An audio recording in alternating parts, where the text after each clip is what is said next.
เห็นสาวหลับน้ำให้ฟ้าสีขาว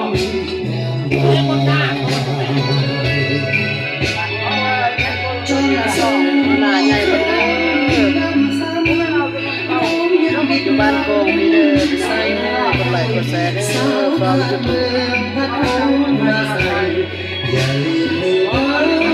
สาวหัวจากไปให้สั่งใจเข้ามาก่อนนะบ่ต้องหายจะกลับมาหน้าสักกามยังคำว่า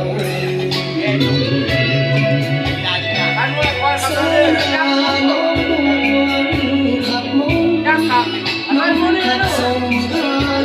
พี่นั้นเธอไม่รักพี่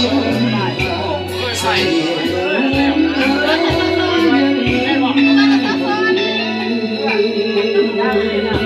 เข้ามาอยากดูกันแล้วเราต้องเปิดอ่ะเข้ามาง่าย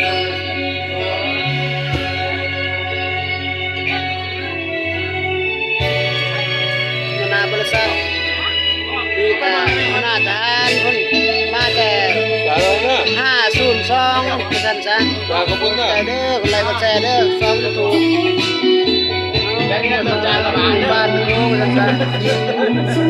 นี่กันไปบ้านงานรักษาให้ฟ้าสีขาวคนไรก็แชร์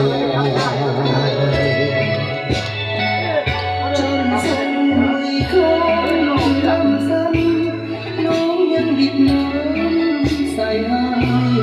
สาวหาดเมืองพัดหูมาใส่อย่าลืม